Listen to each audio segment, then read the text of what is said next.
Hi, everyone. I'm Bob Jablonsky with Jablonsky Tax Relief. And at Jablonsky Tax Relief, we help taxpayers solve their IRS problems. Probably the most, you know, inquired about solution to IRS debt is, can I settle my tax debt? Which is, can I enter an offer and compromise, or can I settle for less than the full amount? So an overview of the IRS offer and compromise program is simply that it is an IRS program that allows taxpayers to settle their tax debt for less than the full amount. So that's basically it. It's just you're settling it for less than the full amount. And the IRS is going to allow that in certain circumstances. We're going to talk about what some of the benefits are for the taxpayer. We're going to talk about the eligibility, some of the different alternatives of an offer and compromise program, some of which you may not be aware of. And so we'll touch on some of those. What are the benefits? The benefit number one, the obvious one, is debt reduction.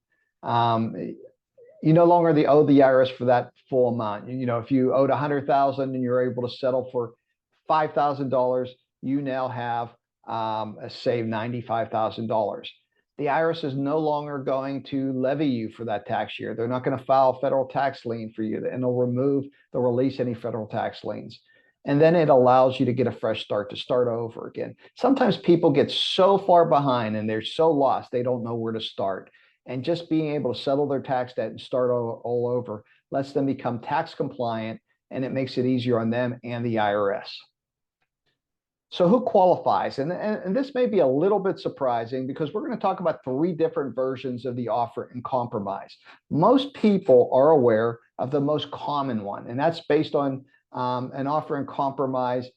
That is the collectability, where the IRS does not believe, based on the financial circumstances of this taxpayer, that they are able to fully pay the debt, and that this offer and compromise is the best solution they can get. So, this is that is the collectability. It's based on your ability to pay, and it's what is most common, what we think of with an offer and compromise. Another option, though, is an offer and compromise. That is the liability. Often there are different ways to appeal an audit, request audit reconsideration, do different things. But if a taxpayer has gone through all of those options, and they're now at their final option where they truly believe they do not owe the IRS and they have support to do so, they can make, let's say, a $1 offer, present their evidence to the offer and compromise unit, and try to get it removed in that manner. The final one is effective tax administration. What it says here is that even though a taxpayer has enough money to fully pay the IRS, due to circumstances, the IRS will not do it, will not take all of those assets. And normally where we see this from is from a taxpayer who can no longer, work in society, and they are in a position where they have some assets, but they are going to need some or all of those assets in order to live out their life and not be a burden in another way on the government.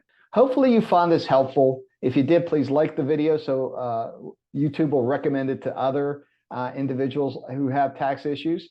If you are not a subscriber today, please subscribe to the video, to our channel, and you'll get plenty more videos like this. If you have any questions, if you need tax help, and it's a quick question, you can leave it in the comment section below, and I'll get back to you as soon as possible.